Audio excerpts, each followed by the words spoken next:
Hi guys. आज की video में मैं एक ऐसी कंपनी के बारे में डिस्कस करूंगा जिसने पिछले 5 साल में अपने इन्वेस्टर्स का पैसा 10 गुना उससे भी ज़्यादा कर दिया है और पिछले 3 साल में 6 गुना कर दिया है।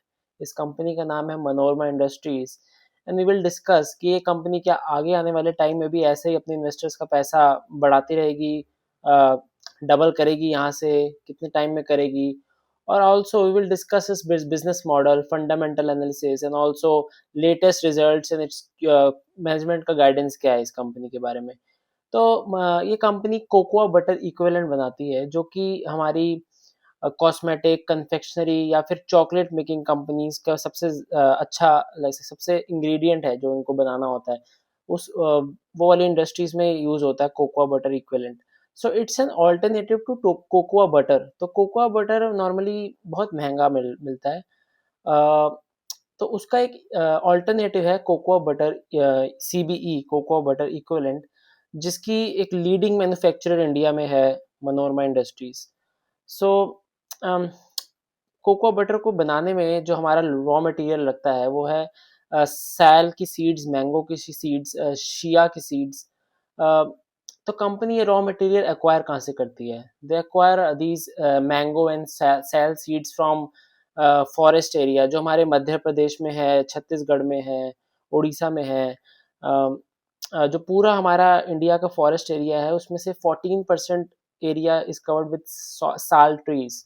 सो वहाँ से ये सीड्स निकालते हैं।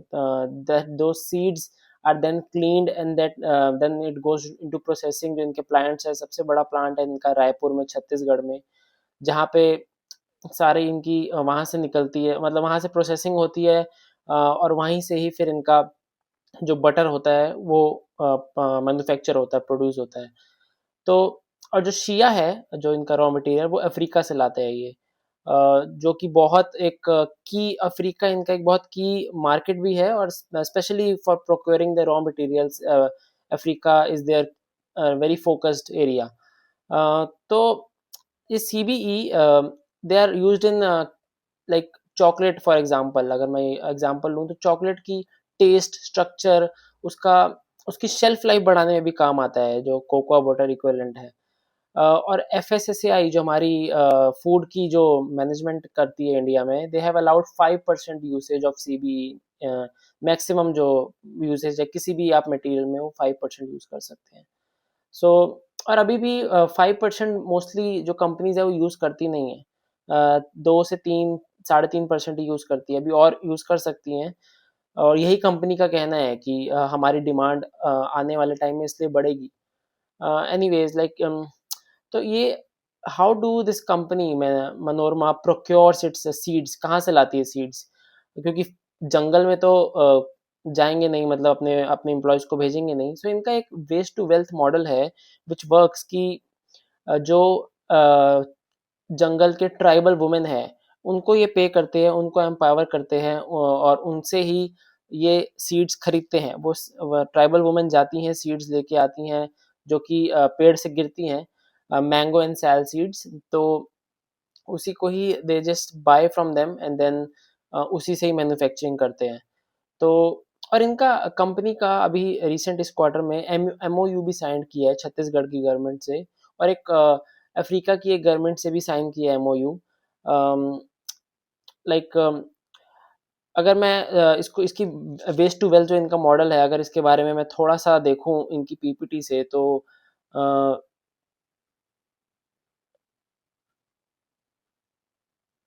अगर लाइक अगर जैसे दे जस्ट प्रोक्योर, जो सीड्स को पहले लाते हैं, जो मैंने आपको बताया, सैल एंड मैंगो और कोकम वाली सीड्स को इंडिया से लेते हैं और शिया सीड्स को अफ्रीका से लेते हैं। And then they just extracts and processes, अपना जो रायपुर का प्लांट है वहाँ पे प्रोसेस करते हैं और फिर मैन्युफैक्चर करते हैं सीबीई, जो कि दो जगह यूज होता है। एक तो deoiled cake, to like Indian की जो इंडिया की केटल की इंडस्ट्री है उसको ये डी ऑयल्ड केक एक मैन्युफैक्चर करते हैं उस सीड्स के थ्रू, वो सेल करते हैं, विच 28 करोड़ जो रेवेन्यू है वो इसी से ही आया है। और बाकी जो बचा हुआ है वो सीबीई देते हैं, विच इज़ लाइक इनके क्लाइंट्स है। मैं इनके क्लाइंट्स के बारे में बताऊंगा, लाइक हर्शीज़ है, द बॉडी शॉप है, मार्स है, जो मार्स चॉकलेट है वो भी इनका क्लाइंटेल में आता है। But anyways let's move on कि लाइक तो जो कंपनी का जो अभी लाइक जो प्रोसेसिंग जो पूरी मैन्युफैक्चरिंग की कैपेसिटी है वो 40,000 MTPA की है, मेट्रिक टन पर एनम। तो कंपनी का कहना लाइक पिछले अगर मैं फाइनेंशियल ईयर 23-24 तक की बात करूं तो कंपनी की ये कैपेसिटी सिर्फ 15,000 थी और अब 40,000 हो गई है। अभी जुलाई 2024 में ही हुई है इनकी कैपेसिटी जो 15 से 40 हुई है, which is amazing because company is focusing on its expansion और कंपनी को डिमांड आएगी तभी तो वो यूटिलाइज तभी तो वो अपना प्लांट बिठाएंगे, नहीं तो क्यों केपेक्स करेंगे। और कंपनी ने ये भी कहा है कि ये 40,000 का नंबर भी 52,000 हो जाएगा Q3 के एंड तक, यानी Q4 से इसका भी जो ज़्यादा सप्लाई में काम आएगी फैक्ट्री, जो 40,000 टन से 52,000 टन इंक्रीज करेंगे। बट अगर मैं बात करूँ लाइक इनके अगर क्लाइंट की बात करूँ, मैं इनके क्लाइंट्स है जो मैंने आपको बताया कि इनके क्लाइंट्स है जो लॉरियल जो पेरिस है, लॉरियल पेरिस, फेरेरो रोशर जो हमारी चॉकलेट आती है, Mondelez International, the Body Shop, Mars, Hershey's और नेस्ले भी इनका क्लाइंट है। लाइक और इन्होंने अभी रिसेंटली Q2 के नंबर शेयर किए जो कि मेरे को Q2 के नंबर्स इनके देखने पड़ेंगे, like just give me a moment because इनके Q2 के नंबर्स बहुत फैंटेस्टिक आए हैं, स्टेलर नंबर्स आए हैं। अगर Q2 FY25 से 26 की अगर मैं कंपेयर करूँ, 65% revenue year on year growth है। 2,000 करोड़ की सेल पहले आई थी, अब 3,233 करोड़ की सेल है। Q Q quarter on quarter की अगर मैं दोनों साल की बात करूं। इबिट्टा मार्जिन ये बहुत इंपॉर्टेंट है, इबिट्टा मार्जिन 23.1 से 27.1% बढ़ा है। इबिट्टा भी बढ़ा है और मार्जिन भी बढ़ा है। प्रॉफिट आफ्टर टैक्स बढ़ा है 105%, 267 करोड़ से 550 करोड़ प्रॉफिट हो गया है। तो आप देख रहे हो 65% की रेवेन्यू ग्रोथ है और 105% की प्रॉफिट ग्रोथ, तो सीधा सीधा कंपनी को ऑपरेटिंग लेवरेज मिल रहा है। और जब भी किसी कंपनी का इबिट्टा मार्जिन भी बढ़ रहा हो, साथ में आरओई भी बढ़ रही हो और साथ में profit margin is greater than profit growth is greater than revenue growth, तो कंपनी को ऑपरेटिंग लेवरेज मिलती है जो कि मनोरमा को सीधा सीधा मिल रही है। और जो लाइक कंपनी ने अब like if I come to like con call की, अब मैं कॉन कॉल में क्या कहा है कंपनी ने, मैं तो they have said that Q3 में they are shutting down a plant, क्योंकि उसको अपग्रेड करना है उस प्लांट को, और उसी को ही अपग्रेड करके और मशीनरी डाल के उसी की वजह से अपनी capacity 40,000 metric tonne per annum से 52,000 मेट्रिक टन पर एनम कर देगी कंपनी। और कंपनी ने ये भी कहा है कि गाइडेंस पे इफेक्ट नहीं करेगा, मतलब कि जो कंपनी ने अपनी गाइडेंस 1,050 करोड़ दी थी इस FY26 की, वो अब बढ़ा के 1,150 करोड़ कर दी और कहा है कि ये जो प्लांट शटडाउन होगा इसका कोई इफेक्ट उस गाइडेंस पे नहीं पड़ेगा, हम 1,150 करोड़ पे हम कायम है गाइडेंस पे। अम, फिर जो इनके कंट्रीब्यूशन है, जो वैल्यू एडेड सेल्स, जो वैल्यू एडेड प्रोडक्ट्स की जो कंट्रीब्यूशन है इनके रेवेन्यू पे, वो 70 से 75% है। और जो इनका 40,000 MTPA है उसकी यूटिलाइजेशन की 80 to 85% पे पहुंचे, अभी भी 100% पे नहीं पहुंचे। अम, इनसे बहुत अच्छा क्वेश्चन भी पूछा गया था कि अगर आप 100% पहुंच जाओगे बाद में तो क्या नंबर्स आएंगे, उस पर भी एक इंटरेस्टिंग टेक है, वो बाद में बताता हूँ अभी आपको।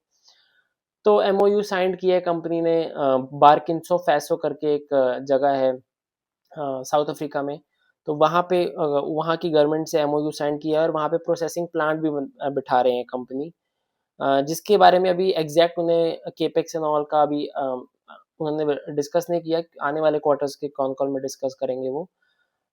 लैटिन अमेरिका के बारे में उन्होंने कहा है कि लैटिन अमेरिका में डेकेल इन ब्राज़ील जो है उनके साथ they have signed a deal for processing facilities for जो स्पेशलिटी फैट्स की मैन्युफैक्चरिंग की जो फैसिलिटी है वो वहाँ पे बिठाएंगे ब्राज़ील में। और they see the company sees a really good potential in Brazil and also Latin America. They see कि वहाँ पे ग्रोथ पोटेंशियल ज़्यादा अच्छी लग रही है लैटिन अमेरिका में। सो कंपनी ने कहा है कि 450 करोड़ का जो केपेक्स प्लान है, जो कि कैसे कैसे फंड होगा वो they will decide later, but mostly debt या इक्विटी से डिसाइड होगा जो 450 करोड़ का केपेक्स प्लान है। पर this 450 crore is on top of the 52,000, like ये 40,000 से 52,000 एमटीपीए पहुंचने के लिए नहीं है ये 450 करोड़। ये 52,000 के बाद का है 450 crore, they will be raising for expansion. So like company का जो 58% रेवेन्यू है वो एक्सपोर्ट से आता है, 42% डोमेस्टिक से आता है। ये पहले नंबर ज़्यादा था फॉरेन से, लाइक एक्सपोर्ट से, अब थोड़ा नीचे आ रहा है, यानी कि कंपनी डोमेस्टिक से पे भी ध्यान दे रही है ज़्यादा, डोमेस्टिक में ज़्यादा देख रही है। और कंपनी ने ये भी कहा है कि they are always looking for new markets, new geographies and new clients, they are always looking to add new clients, और वो ऑनगोइंग प्रोसेस है। और इनसे FY 27 और 28 का गाइडेंस भी पूछा गया मैनेजमेंट से, तो उन्होंने कहा है कि ये तो हम मार्च के क्वार्टर के कौन कौन में ही बता पाएंगे, क्योंकि इनका ना कॉन्ट्रैक्ट होता है 9 से 12 महीने का अपने अपने क्लाइंट से। तो वो एक प्राइस पे कॉन्ट्रैक्ट फिक्स हो जाता है, कोकोआ बटर इक्विवेलेंट के प्राइस पे वो फिक्स हो जाता है। तो इनको अपनी इस साल के फाइनेंशियल ईयर तक तो इनको पता होता है कि कितना पैसा इनके पास आएगा, क्योंकि वो फिक्स्ड कॉन्ट्रैक्ट है। उसके बाद दे आर जस्ट गाइडेंस देने से बच रही है management, which is okay, like ठीक है, मतलब ऐसा कोई रेड फ्लैग नहीं देखता मैं उसमें। सो इनके जो 4 सबसे बड़े क्लाइंट्स हैं उनका नाम है मोंडेलेस, फेरेरो, नेस्ले और हर्शीज़। और कंपनी का कहना है कि हमारे जो टॉप 10 कस्टमर्स हैं उससे 40% रेवेन्यू आता है। अब इसमें एक नोट करने की चीज़ ये है कि इवन द टॉप 10 कस्टमर्स से भी 40% ही आता है। ऐसा नहीं है कि टॉप 10 से पूरा 80%, 90%। तो इसका मतलब बहुत वेल डाइवर्सिफाइड किया हुआ है कंपनी ने अपना पोर्टफोलियो, कि कल को एक आधा क्लाइंट अगर चला भी जाता है कहीं और, अम, तो भी कंपनी के मार्जिन पे या कंपनी के रेवेन्यू पे कोई बहुत फर्क नहीं पड़ेगा। सबसे अच्छी चीज़ है वर्किंग कैपिटल मैनेजमेंट 97 डेज पे आ गया है, ये पहले 150 दिन पे होता था। वर्किंग कैपिटल के डेज कम हो रहे हैं, इसका मतलब कि कंपनी के पास ज़्यादा पैसा होगा अपना इन्वेंट्री मैनेज करने के लिए, और हमारा like in general, like inventory को लेने के लिए, अपनी सैलरीज पे करने के लिए, they don't have to take any debt. और कंपनी ने ये भी कहा है मैनेजमेंट ने कि ये 97 डेज का नंबर 75 पे आ जाएगा अगले साल तक, which is like which depends on their plant in the Brazil as well, उस पर डिपेंड करता है ये। सो या लाइक कंपनी ने कहा है कि we are always looking for new clients and tapping new customers and new geographies. और जो वेस्ट अफ्रीका में और लैटिन अमेरिका में दे हैव, लाइक इस क्वार्टर में they have ventured into these two territories, जो कि इसमें it comes as per their plan.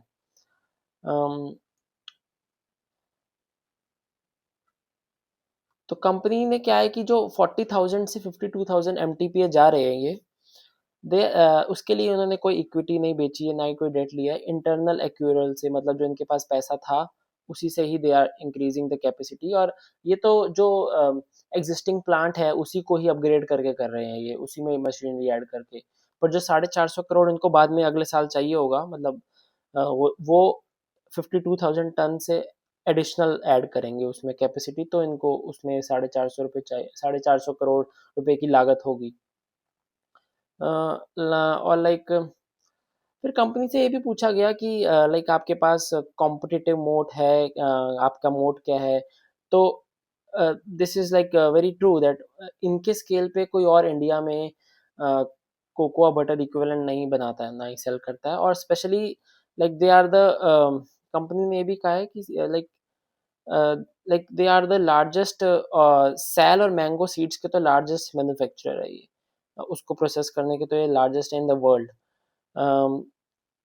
और आप ये भी देखिए कि कंपनी कितना टाई अप है, कितनी सारी ट्राइबल वुमेन में जाके इन्होंने रिलेशनशिप बिल्ड किया है। और उसके बाद कितनी सारी इनकी बड़ी-बड़ी कंपनीज़ एमएनसीज़ के साथ इनके क्लाइंट हैं।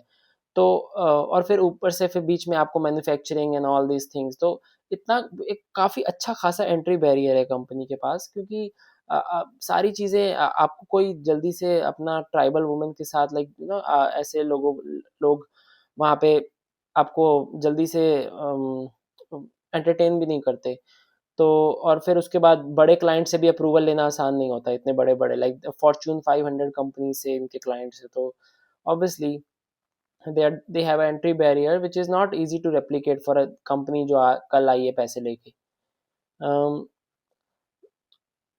और फिर कंपनी से ये भी पूछा गया कि अगर आप 52,000 मीट्रिक टन्स पे आप कल को पहुंचते हो और आप 100% कैपेसिटी पे पहुंचते हो, 100% यूटिलाइजेशन हो जाता है आपके उस 52,000 एम का, तो कितना रेवेन्यू आप बना सकते हो? तो कंपनी के ने बोला है कि 1800 से 2000 करोड़, यानी कि अभी जो 1100 का नंबर इस साल आएगा उससे डबल। तो ये बहुत इंपॉर्टेंट नंबर है क्योंकि कंपनी ने ऐसा, और ये भी मुझे लगता है कंजर्वेटिव नंबर बोला है, क्योंकि मनोरमा की मैनेजमेंट हमेशा थोड़ा नीचे ही गाइडेंस देती है, कंजर्वेटिव गाइडेंस ही देती है। 1800 करोड़ से 2000 करोड़ का revenue they have guided for the when they reach the whole capacity which they will reach in the next year only, FY 27 में ही, अगले 2 से 3 क्वार्टर के बाद ही। तो लाइक मनोरमा इंडस्ट्रीज, लाइक आप देखेंगे कि पिछले, अगर इनकी आरओई की मैं बात करूं, आरओई स्टैंड एट 37%, और पिछले साल ये 21% 22% के राउंड नंबर था, और उससे पहले तो 15% था। आरओई तेजी से बढ़ रहा है, मार्जिन इबिट्टा मार्जिन है, ग्रोथ आ रही है, और ग्रोथ से तेजी से पैट आ रहा है।